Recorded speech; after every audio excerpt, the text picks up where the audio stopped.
Greater Quad Cities Renaissance Fair is back for its fourth season this weekend. I'm excited. Fencing battles, sword fights, and turkey legs will help give you the true medieval experience. Local 4's Andrea Medina joined us live from Credit Island in Davenport. Good morning, Andrea. What can people expect if they're going to this event? Good morning, guys. They'll step back in time in a magical world where fairies and knights and, well, of course, dragons will play. And joining me now is Mike. He is the festival producer. So if I want to get into the spirit of this whole Renaissance thing, should I say good morrow to you? Good morrow. Perfect. All right, so let's kind of talk about just the history behind the Greater Quad Cities Renaissance Fair. Yeah, so this is our fourth year here at the Greater Quad Cities Renaissance Festival.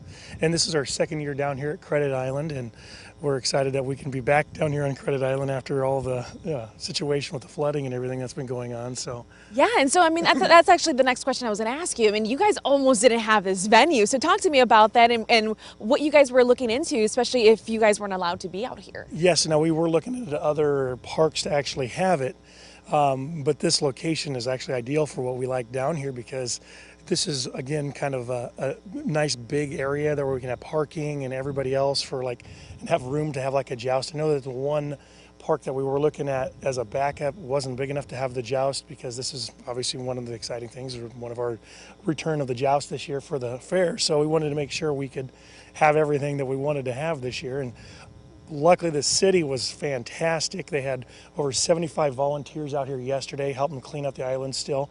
I mean, it was, when I say that we were working, they were working yesterday till the last they were to help get it together. So I want to thank all of those people that were out here volunteering, helping that out to make it happen. Yeah, so what are people going to be able to experience at the fair? Anything new? Yes, well, the joust is what's nice. We did not have the joust for the last few years, so the joust will be brand new this year, which is awesome. They'll have 3 shows a day.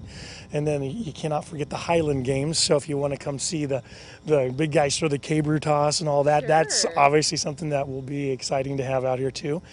We actually do have also a national sword swallower. He's going to be here, which is, there's not very many of them. There's there's usually like 100 of them, so that's interesting. It's one of those things that's kind of like, you like to watch it, but you don't want to look away, but it is really awesome. So. Awesome. Well, thank you so much for that. And coming up in the next 30 minutes, we're going to introduce you to an ordinary yet not so ordinary man who will hiss at you, especially if he finds out that you're not stopping by at the fair for a grand old time. Roderick, Alexandra, back to you guys.